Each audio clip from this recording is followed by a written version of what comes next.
Were gravitational waves produced after the Big Bang? Why didn't the early universe just turn into a black hole? And could you put a bunch of little telescopes on the back of Starlinks? All this and more in this week's Question Show. It's time for the Question Show. Your questions, my answers. As always, wherever you are across my channel, if a question pops into your brain, just write it down. I will gather them up and I will answer them here. Now, we record this show live every Monday at 5 p.m. Pacific time. So if you want to come, join the live show, ask your questions to me, see my follow-up answers, join in overtime as we continue for another hour after the show ends. Come to the live show. Now, you want to subscribe to the channel, and then you want to click on the notification bell, and then you'll get an email when we do a new episode. I promise. There's no way YouTube is going to let you down. I promise. All right, let's get into the questions. None Opiera 7814. Were the gravitational waves produced after the Big Bang stretched like space-time when inflation occurred? We've talked about the Big Bang plenty. And of course, the Big Bang is the observation that the universe is becoming less dense over time. And that means that the universe was more dense in the past.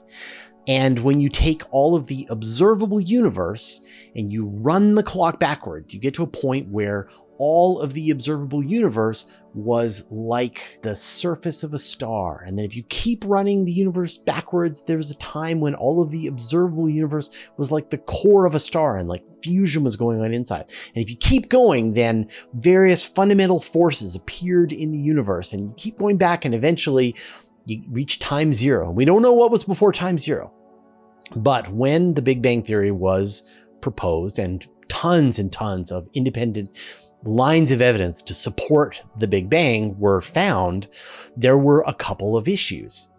And they're like weird, kind of very subtle issues, but essentially sort of like the shape of the universe isn't exactly what we would expect if we had the Big Bang.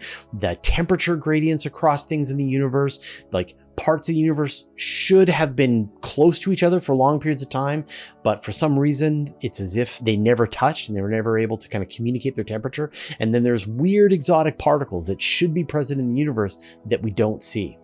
And so in 1980, a cosmologist named Alan Guth came up with a theory called inflation. And what he said was, well, the way you explain all of these problems with the Big Bang is that there was this time in the early universe when the universe expanded a ludicrous amount. So it scaled up by 10 to the power of 78 times in less than a second. And by doing so, you got the flatness of the universe that we see today, that parts of the universe weren't able to communicate their temperatures quickly enough, that it wiped out the possibility of these really weird extreme particles. And we got the universe that we find ourselves in today. Now, there is indirect evidence that this idea of inflation is true. But astronomers would always love to find direct evidence. And so one of the possible forms of direct evidence is gravitational waves. Now, we see gravitational waves coming from merging black holes. Astronomers have detected the background gravitational radiation coming from pulsars as supermassive black holes are merging with each other, and you're getting these sort of long ocean wave-like swells in the background gravitational waves of the universe. But when you think about like enormous events where a lot of mass was moved quickly, inflation sounds like one of them. And so there should be these primordial gravitational waves present in the universe. And astronomers have looked for these things. And so you probably heard this result that happened in 2014 by a telescope called BICEP 2. And astronomers reported that they had detected the imprint of the primordial gravitational waves on the cosmic microwave background radiation. I'm not going into all the details because it was, fairly extensive, but essentially, like, as the waves were passing through the cosmic microwave radiation, it would change the polarization, and we would see this sort of polarization map in the cosmic microwave background radiation. And they reported that they saw it, but then the Planck consortium using the Planck telescope showed that in fact that was just dust. Once again, dust. And so they didn't get the Nobel Prize. You might know Brian Keating. He was one of the people behind that research and wrote a book called Losing the Nobel Prize. And so astronomers continue the search for these primordial gravitational waves in the cosmic microwave background radiation. And this would still be an indirect detection. In other words, you're not detecting the gravitational waves directly like the way you do with, say, LIGO and Virgo, where you detect the gravitational waves that are coming from these colliding black holes. You would be detecting the imprint of the gravitational waves in other things. Like maybe when you think about the large scale structure of the universe, there could be some imprint of those gravitational waves in the shapes of galaxy clusters and things like that. But wouldn't it be cool if you could actually detect those things directly? And that's going to be beyond LIGO. That's going to be beyond Virgo. That's going to probably even be beyond the Risa interferometer, which is due to launch in 2035. And that's going to be these 3 satellites that are in space. They're shooting lasers at each other. And as a gravitational wave passes through, they'll sort of change their shape and then come back together. And they'll be able to detect probably the presence of colliding intermediate mass black holes and maybe even supermassive black holes. But they won't be able to detect these primordial gravitational waves from inflation. But there is a plan for an even bigger version of Risa called the Big Bang Observatory. And that would be a constellation of probably 12 of those Risa satellites. If you think about how complicated it was to do the 3 Risas, you would want a version that is like this, I don't know, 12-sided die that's floating in space. And they're all shooting lasers at each other. And in theory, if this thing ever gets built, like in the 2050s, then it should be sensitive enough to detect the gravitational waves coming from the Big Bang and hopefully the gravitational waves coming from inflation. So I hope you're young. This probably won't happen during my lifetime, but it could very well be that at some point in the far future, we will directly detect the gravitational waves that came from the beginning of the universe.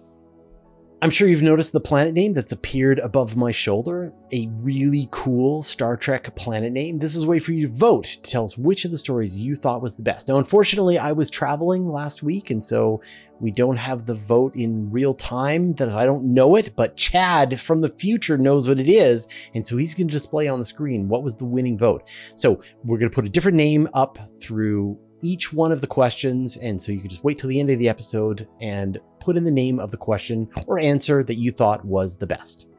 Rudiger Wolf 9626. If black holes are immensely dense aggregations of matter, how does a black hole differ from the early universe immediately after the Big Bang, when the universe was very small and very dense? We get this question all the time. Why didn't the universe just turn into a black hole at the beginning? Like, it was as dense as a black hole. Why didn't it just become a black hole?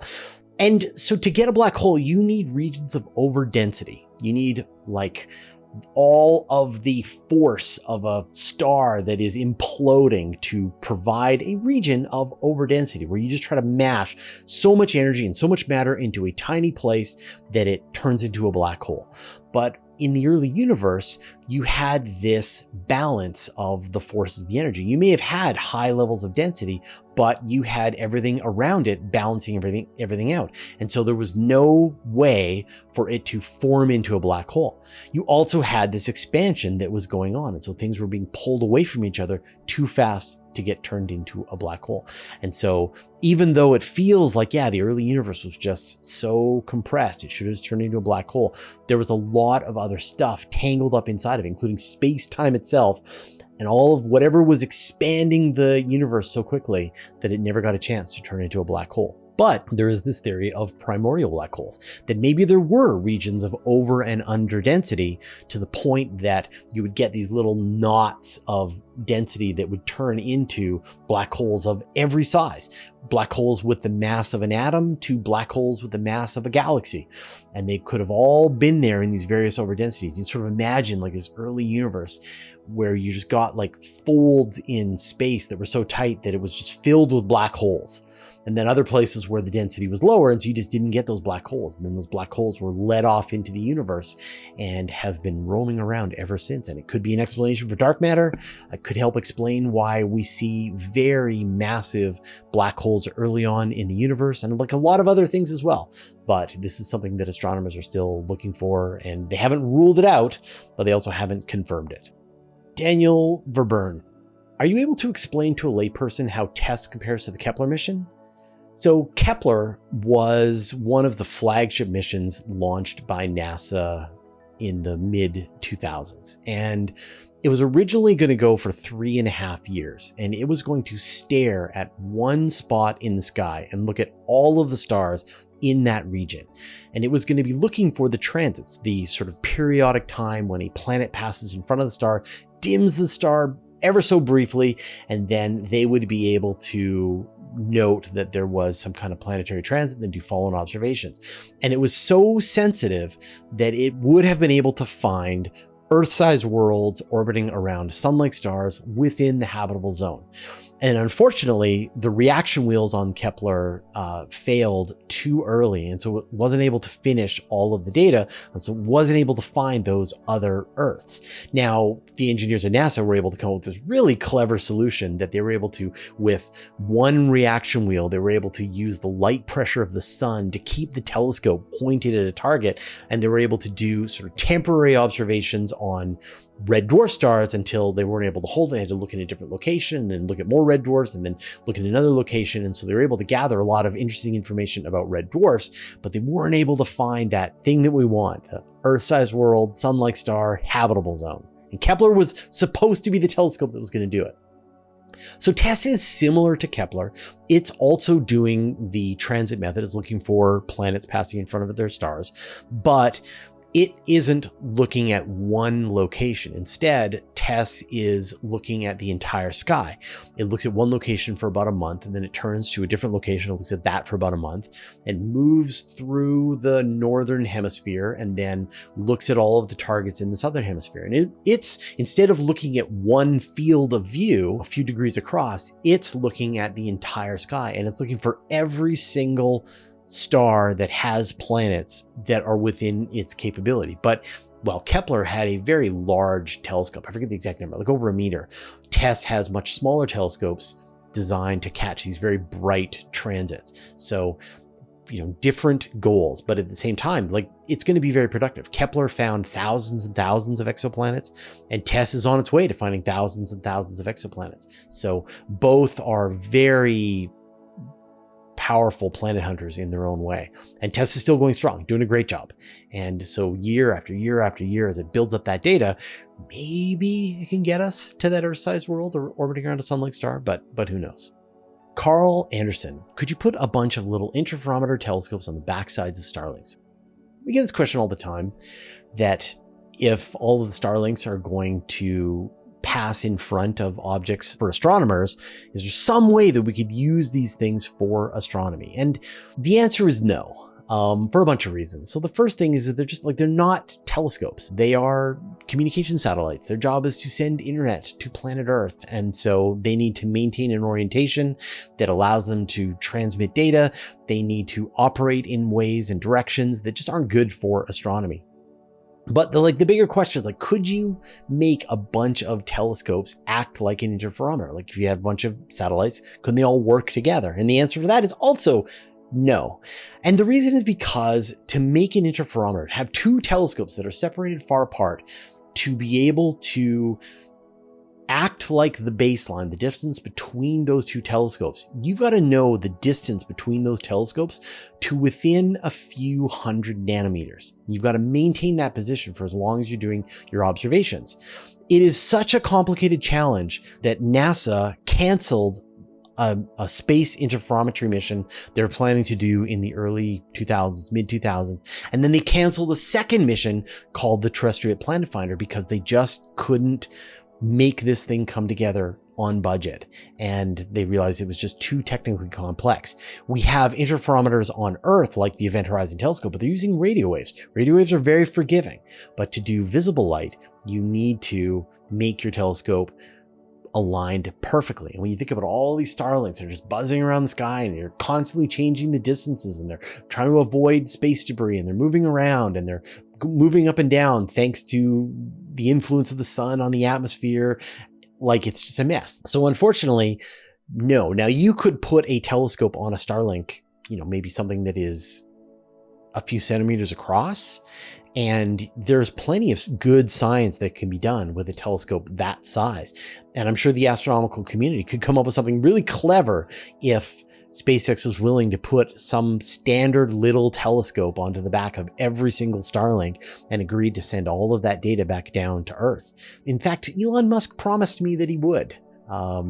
He said back when they were first planning out Starlinks that one of the things that they would do is help astronomers with this constellation. So time to make that happen, Elon. Let's see if at some point in the future they can come up with some kind of little telescope that you can attach to a Starlink that then an astronomer can control, because it's a space telescope. Like, there's lots of value, and some really clever ideas have been developed to use very small telescopes in space. Imagine if there was 40,000 little telescopes that anybody could control, astronomers could control, do science. That would be great. So how's that coming? Acylone Pleiadine. May I please know curiosity that nags me since your last interview? You spoke that most meteorites fell in the ocean. Regarding Venus, is it possible that Venusian soil is on Luna or Mars? So you're asking, is it possible that a meteorite was kicked off of Venus and is somewhere on Earth, or maybe is somewhere on the moon, or is somewhere on Mars? And it is theoretically possible. No, it is inevitable that there are meteorites from Venus in other places in the solar system. At some point in the ancient past, a gigantic object could have crashed into Venus. In fact, Venus is flipped upside down. Venus rotates very, very slowly. It has a very weird behavior. And so one of the big possibilities that could have caused that was some gigantic impact in the ancient past. And if it was like something like, say, the kind of impact that caused the moon, a Mars-sized object crashing into Venus, then that would have thrown debris out into the solar system. But the kinds of impacts that can send debris on a more regular basis, you need a lower gravity well. And Venus has a gigantic gravity well. It has the same kind of gravity well that Earth does. We don't find a lot of Earth meteorites out there in the solar system, although they're out there. I mean, we know that chunks of Earth were found in the moon. That at some point a asteroid hit Earth, blasted material to the moon, and then another asteroid hit that, mixed it up, and then an Apollo astronaut grabbed that and brought it back to Earth. So these kinds of stuff have happened.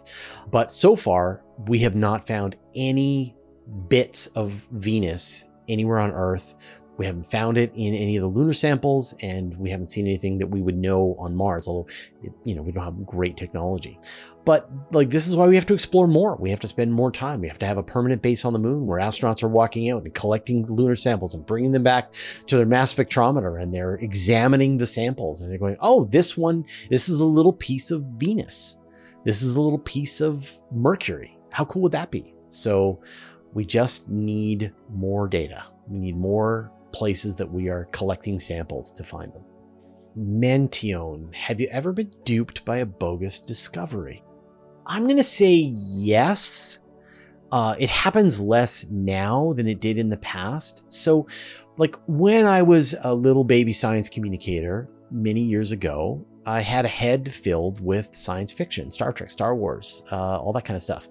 And that makes my ability to spot keywords was very related to science fiction. And so if I saw things like wormholes or warp drives, things like that, I would jump on those stories because I thought they were really cool and I wanted to talk about them.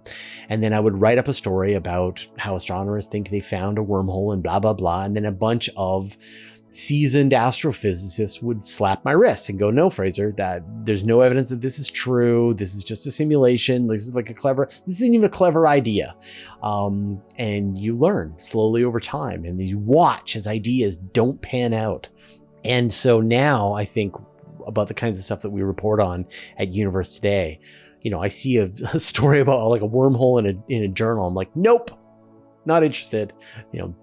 That's bait. I have occasionally walked into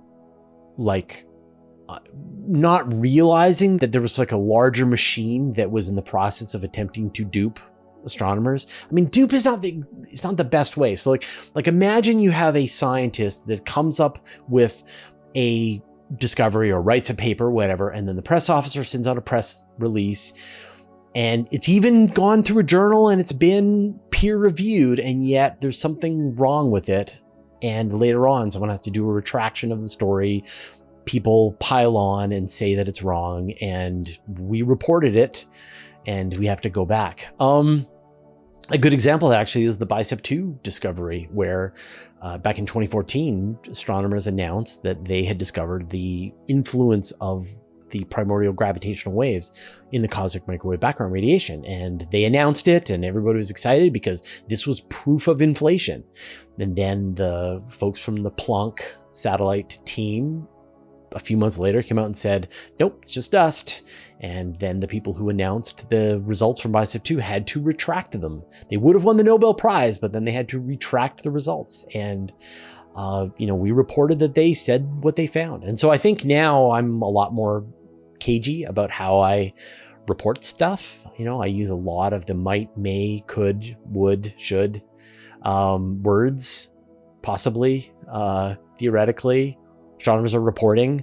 You fall into this pattern as you report stuff, and it's inevitable. It's like, if you don't want to get your wrist slapped, if you want to report things accurately with excitement and enthusiasm without trying to sort of say more than what is, you have to sort of use your words in a certain way. So it is always a process. I think I'm a lot better now than I was in the past. I'm a lot more seasoned, but hopefully still enthusiastic and open-minded. And I'm always looking for really cool ideas to report and let you know about. And I think I'm getting better at that. Like, I think now the kinds of stories that we're finding at Universe Today, the kinds of stories that I hope that when you watch an episode of Space Bites, most of it is completely new to you. Like, you probably haven't heard any of the stories that we're talking about, or maybe one or two. And that's just because we're doing so much journalism with every story that we put out. And every now and then, one of them is bogus, and we get sucked into it. Tom V. I've been having a hard time understanding how a Dyson sphere wouldn't just slide along its axis and crash. Did you confirm that an actual sphere would be unstable? Yes, an actual Dyson sphere would be unstable. That if you had a sphere, a rigid sphere that you put around a star, it would no longer be in orbit. It would be rigid. When you think about like something that is in orbit around the Earth, it's flying around on its own. But if you actually built a solid ring around the Earth, well, then no part of it is sort of being kept in this balance, and it's just going to drift in and crash into the Earth. And if you had a rigid sphere around the sun, it would just drift in, it would be unstable, and it would crash into the sun, and it would destroy your Dyson sphere. And like, Dyson knew that. And so, in fact, a Dyson sphere, the new term that you might hear is a Dyson swarm. And so we are already building our Dyson swarm. When you think about the James Webb Space Telescope, it is a satellite that is orbiting around the sun. I mean, really, it's orbiting the Earth-Sun L2 Lagrange point, but it is orbiting the sun. It is collecting solar power onto its panels, and so it's blocking light that would have reached space. It's converting it into infrared radiation through its sun shield. And then you think about all of the other satellites that are out there, the SOHO, and there's Hinode and the Mars missions. Like, there is like tiny little bits of the sun are being blocked and used for various purposes. And over time, we will do more and more of that. And eventually we'll get to some point where we're like, hey, wait, we ran out of sunlight. We use every single photon that is coming from the sun, and we are intercepting it from getting out into space. And at that point, we will have completed our Dyson swarm. And that will be stable. And so you can imagine, like, maybe it doesn't make sense to have everything be exactly at the same orbit. Maybe you have some things that are a little bit farther, some things that are a little bit closer, and they're all kind of orbiting in these interlocking shells that are overlapping in ways that block all of the light coming from the sun. People always say, that's ridiculous, right? We will never build a Dyson sphere. Well, maybe not. But sort of one of two things are going to happen. Either we are going to run out of ideas to use energy for. We will go, nah, that's enough energy. But we haven't run out yet in 10,000 years. Like, if you look back all the way through 10,000 years of human history, we are on this smooth exponential growth curve of our use of energy. And it is perfectly reasonable to think that exponential growth curve is actually an S curve, and then we will reach the peak of our energy usage, and then it will flatten out, and then we will just go for millions of years, and we will never use any more energy. No problem. I'm completely open to that possibility. And so then whatever that number of satellites are, and then no more, that's how much of a Dyson sphere we will have built. A Dyson swarm, sorry. The other possibility is that we will run out of photons, that we will just keep building and building, and we will dismantle Mercury, and we'll dismantle Venus, and we will just keep throwing up satellites and O'Neill cylinders and cool space orbital stuff until we've used up every single photon that's coming from the sun. It's going to be one or the other. And my money is on running out of photons, that we will always come up with new ideas for how to use the photons. If you want to support the work we do at Universe Today, consider joining our Patreon club. Your support lets us have a minimum of ads and no sponsorship messages. Patrons get no ads on universetoday.com for life. Want the extra parts of the live stream that aren't in this edited version? You can sign up for a special patron-only podcast feed and get the overtime segments, as well as other special behind-the-scenes episodes, including our monthly patron-only question show. Thanks to everyone who has already subscribed, and welcome to the recent newcomers: James Hillhouse, Shanur Habib, Lars, JC DeWecker, Stefan Nye, Peter Barozzi, DJ FM, Charlie Bold Jr., Mark Anstis, and Michael Hellman. Join the club at patreon.com/universe today. Nulled. Have we found aliens yet? Not that I'm aware of. Ms. Pond. Has James Webb already shown its full potential? Absolutely not. We are about 18 months into observations with Webb so far. We finished cycle 1, which started in July 2022 and finished in 23. We're partway through cycle 2. And now astronomers are putting in their proposals for cycle 3, year 3. And I think like the deadline is due. So if you're an astronomer watching this, don't watch this, finish off your proposal for cycle 3. It's estimated that Webb is going to last 4 decades. 20 years, 25 years, and who knows, like that's the expected lifetime, but who knows what kind of technology we'll have to try and keep it going longer than that. And right now, astronomers are going after the low-hanging fruit. They're doing observations of very well-known planetary systems. They're trying to do surveys of galaxies seen, close to the beginning of the universe. They're looking in the Carina Nebula and the Orion Nebula and the Ring Nebula, like all these things that are very famous. But over time, they are able to bring this telescope to bear on a lot of the biggest mysteries in the universe. And some of these mysteries are going to take multiple years to finally uncover. And then at the same time, with all instruments, astronomers are learning how to use it better. They're able to make better observations. They're learning new tricks and techniques to be able to pull more data out of this telescope. When I think of just about our reporting, like we did that 1 year of Webb that we released back in the summer, and that was sort of based on all the reporting that we had done for the first year. And like I can just feel that next year's episode is going to be double the length. Like it'll probably be a 2-hour episode where we talk about all of the things that happened in year 2 of Webb. Is this how this is going to work? That we'll add 1 more hour for every year that Webb is operational. We've seen rogue planets floating in the Orion Nebula. We've seen Herbig-Haro objects, like brand new stars, protostars forming. We've seen the surface of Ganymede with James Webb. Oh, it goes on and on and on. And we're getting a much more nuanced understanding of those big galaxies seen at the beginning of the universe, that they're not the universe breakers. Instead, there's like a lot of really interesting physics and cosmology and stuff that's going on to make these happen. So I couldn't be happier, and I know that we're just at the beginning of what's, if I think about the timeline, think about Hubble, right? Hubble just got better and better and better with age, and some of its best observations are still being made right now. Curiosity just reached its 4,000th day on Mars, and it's still going strong. So, nope, the best is yet to come. Drew D, why can't we use 2 black holes to tear apart 1 black hole and see what's inside? Because nothing can escape a black hole, not even a black hole. And you can't use a black hole to get anything to escape a black hole. If you bring a black hole too close to another black hole, those 2 black holes are going to merge, and you will have not learned anything except what the mass of the 2 black holes were. So unfortunately, nothing can escape a black hole. Like, there's no way around this. Like, what if I take a pole and I just stick the pole into the black hole? Like, but then can I poke around? Like, but no. Nothing you could do. There's no way around it. It's like Like that's the law, is how they work. And, who knows, maybe at some point in the far, far future, we'll come up with some really clever technique to be able to probe what's going on inside the event horizon of a black hole.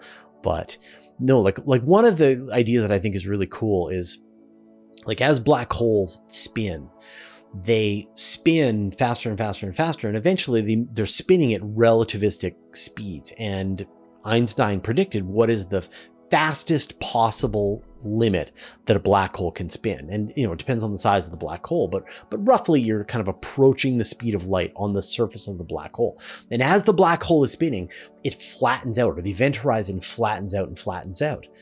But just at the point where whatever it is that's inside the black hole is going to be revealed because the event horizon is flattening out because of its spin, that stops it. That it can't get so fast. They call that a naked singularity. And you can't get a naked singularity because the laws of physics will not allow a black hole to spin so fast that it can reveal its singularity. It puts on the brakes and prevents us from being able to find out any information about what's going on inside. We just can't do it. Andre Fourier, if we could mine a neutron star, what would we get? So when we think about a neutron star, it is the result of all of this pressure from all of these outer layers of the star crashing down inward, and you get this incredibly complex, compact object. I guess it's not complex, it's more simple, because when you take every single atom, right? Atoms have a certain number of protons, neutrons, and electrons, and then that enormous pressure just takes the protons and the electrons and smushes them together into neutrons. And so now you just have neutrons. But that's not exactly right, because a neutron star can still have layers. So you could have, say, at the center of the neutron star, you are going to have this neutron star material, but then you're going to have other layers on top of that. You can even get like earthquakes, starquakes on neutron stars, where layers of it are kind of shifting around and collapsing down and cooling down. And so if you were to mine a neutron star, it sort of depends on what part. Like a neutron star could have like other forms of degenerate matter on the outside. It's almost like it's surrounded by like a faint atmosphere of white dwarf. And so you would have more of like a white dwarf substance if you were able to pull that off, like very compacted, like crystalline carbon, like diamond on the outside of the thing. But then if you sort of go deeper into it, then yeah, you're getting into the neutron stuff, and it's neutrons. Now, obviously, each teaspoon weighs as much as, I don't know, some million tons. But if you pulled it away from the neutron star, then you just have neutrons. And actually, like individual neutrons will decay in a very short period of time, but they don't, because they're under this enormous gravitational pressure part of the neutron star. But it's just like the neutrons that are part of atoms. So if you could mine a neutron star, you would just get atoms, and then they would evaporate and be gone. They would decay. Moon toads. Thoughts on what we found in Orion's belt, the Jupiter-sized objects? I mean, no additional information has been found since we did this reporting about these rogue planets found inside the Orion Nebula. But now my sort of filters for things to look for in space news are really looking for rogue planets, ways of detecting rogue planets, what could explain the rogue planets. So there was a paper that came out today, and we're going to be reporting on this on Universe Today, is the question of like, are there any double planets out there? Because like here in the solar system, Pluto and Charon are a double world. The two of them orbit around a common center of gravity that is outside of Pluto. Unlike, say, the moon and Earth, like the moon is orbiting around the Earth, but the point where the moon and the Earth are orbiting is inside the Earth. And so you could theoretically have two planets that are perfectly orbiting around each other, going around some kind of star. But astronomers have never found one of these. Now, there's been some examples of really heavy planets orbiting around each other. And in this Orion Nebula with these rogue planets, 9% of these rogue planets are in binary objects. So you've got two Jupiter mass objects that are orbiting around each other.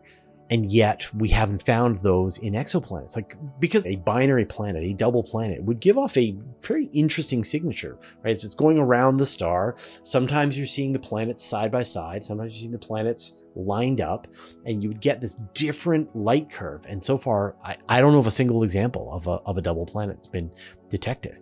When they found 9% of these rogue planets in binary pairs, it just made you wonder, like, where are all the double planets? And so I've been obsessed about this for the last couple of days, thinking about this.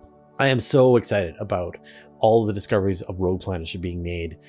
When Nancy Grace Roman comes online, 2027, it's going to be a rogue planet hunter. It's going to be able to see tons and tons of microlensing events and give us a really good understanding of how many of those rogue planets that are out there.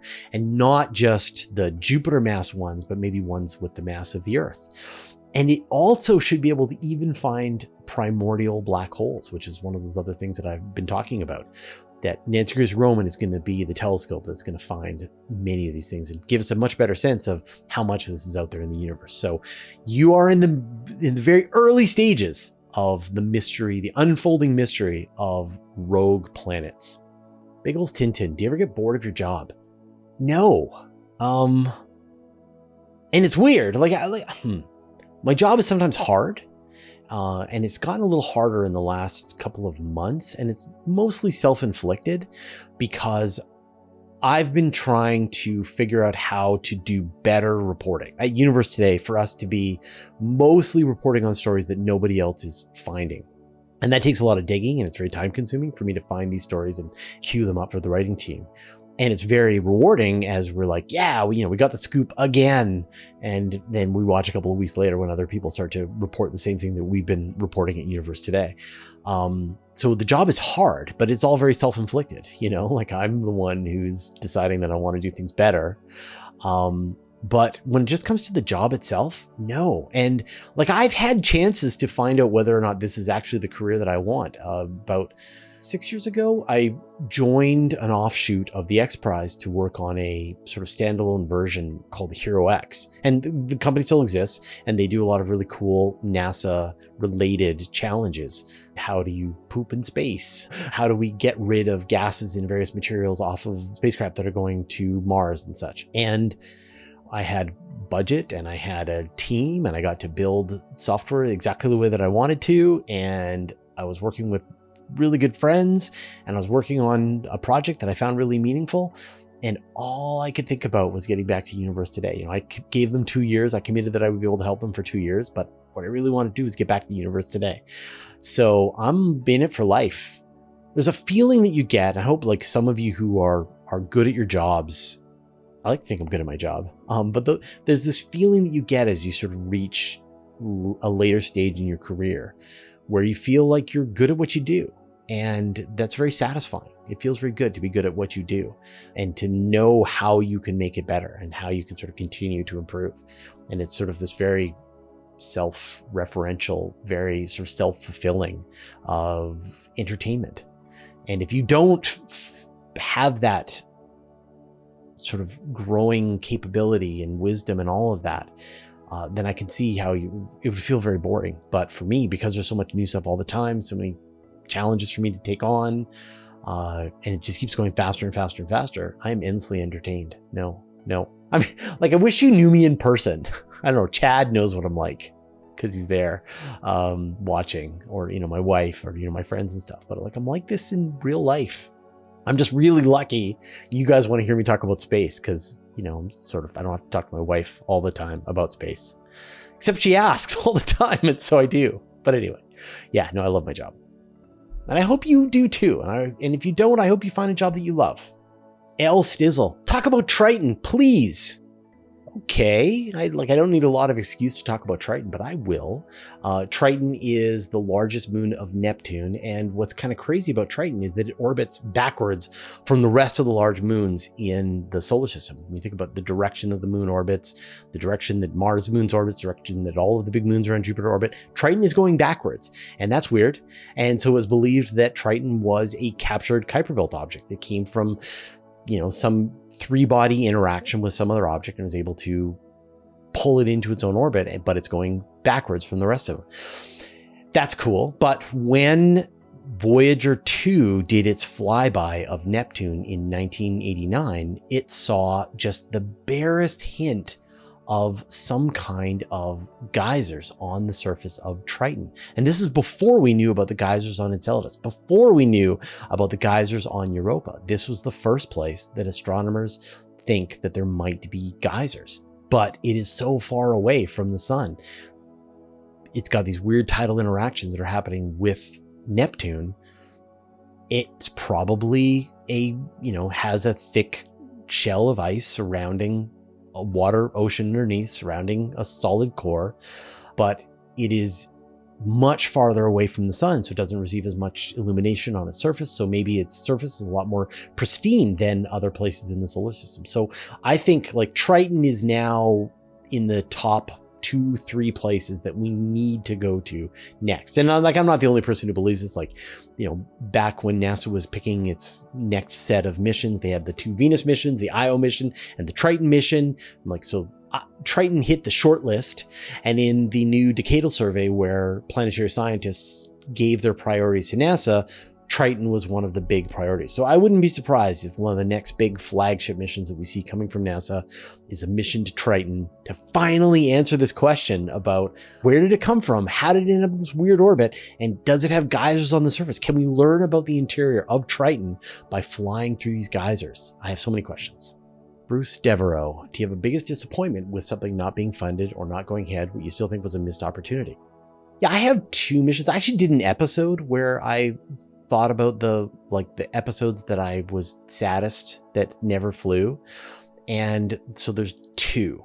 One was called the Terrestrial Planet Finder. And this was an visible light interferometer. It was going to be like maybe 4 telescopes flying together in formation. And then each of the telescopes was going to be beaming the signal, the light coming from the telescope to this central telescope that was going to use interferometry to mix the signals from all of those telescopes. And what you would end up with is an interferometer that was the size of the baseline of those telescopes. So if the telescopes were hundreds of meters apart from each other, and like maybe some kind of like cross in the sky or something, then it would be the equivalent in terms of baseline, in terms of resolution, of a telescope that is like 100 meters across, which is a ludicrously large telescope for us to build a space telescope, and yet it would be theoretically possible. And so the idea was originally floated around like the year 2000, and NASA was planning to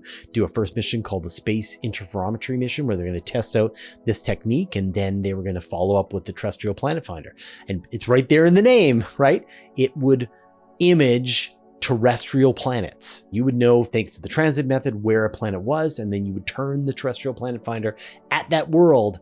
And, we talk about how telescopes like James Webb and other individual telescopes have to use a coronagraph to be able to block the light from the star so they can reveal the planets that are nearby. And you need, it's about a 10 billion times brightness. So the brightness of the star compared to the planet, the planet is 10 billion times dimmer than the star. You need some way to block the star. And so with coronagraphs, you have to put like some kind of object in front of the star within the telescope. But if you have multiple telescopes that are looking at the same object from far apart, they can use this technique called nulling, and where essentially they're both looking at the same object from different perspectives, and you can take the light from the star and cancel it out, and you're left with the planet. And then they would be able to observe the light coming from the planet, and they could tell what its atmosphere was, what's on its surface, maybe detect the presence of cities and all kinds of crazy stuff. But it never flew. And then the other one was called the Jupiter Icy Moons Orbiter. And this was going to be a ion engine powered flagship mission that would have a fission reactor on board. So it would have a nuclear reactor that is powering an ion engine, which would give it a lot of electricity. It would give it a lot of thrust. And then it would be able to fly to each one of Jupiter's moons and go into orbit. So it would like go to Io, go in orbit around Io. And then it would go to Callisto and go into orbit around Callisto and go into orbit around Europa. We got those flipped around. And then go into orbit around Ganymede. And it would have enough to be able to get into orbit around the moon, make all of its observations, then get out and go to the next one and just be able to move from world to world in a way that we just never, we've never seen any mission do that. And I think, that was going to be overly complicated. And now we have like the Europa Clipper, which is just going to do Europa. And we also have the Juno mission, and we have the JUICE mission that's going to the moons. And I think with that, there was sort of like this understanding that trying to spend too much time in the highly radiative environment around Jupiter is just too dangerous, too hard on a spacecraft. It's hard to harden the spacecraft to the point that it can handle that kind of environment. And what they learned with Juno is, let's just do flybys. That most of the time you're really far away from Jupiter, and then you just come in, do a quick flyby, and then get back out, process the data, send back home to Earth, and come do another flyby. And now Juno is doing these flybys of all the various moons of Jupiter, and they're great.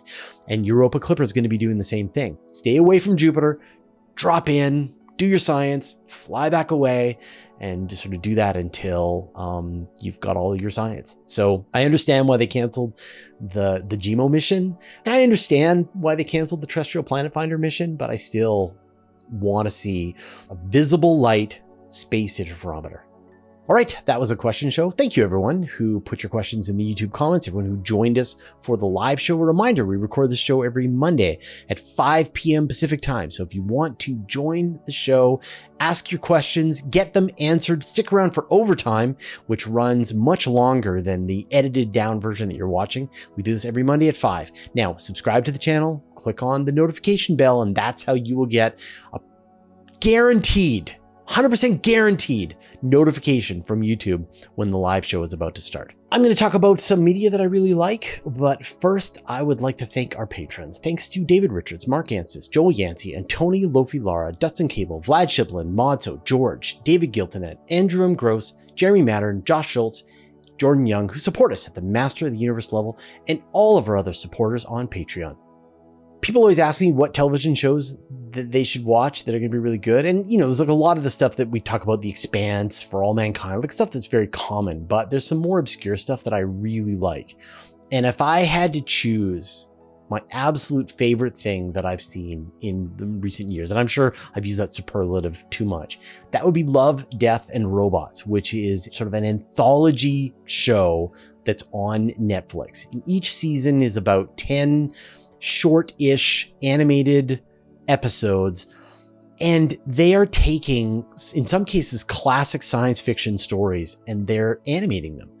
And some of the stories are absolutely incredible. I remember we were watching, like, season 1 I thought was great, season 2 was even better, but I just like remember season 3 came out and my wife and I were watching this, and at one point I just turned to her like, I can't believe this is what we're watching right now. It was so good.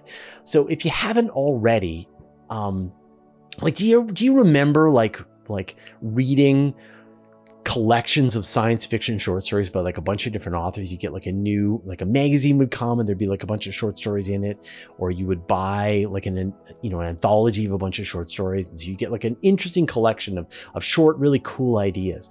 And that's what these are. They're all so good. Everyone's a banger. Every single episode in this Love, Death, and Robots is terrific. Like, and especially, like, they just get better and better and better. I'm so glad that these exist. And if you haven't already watched it, run, don't walk, and watch Love, Death, and Robots. All right, we'll see you next week.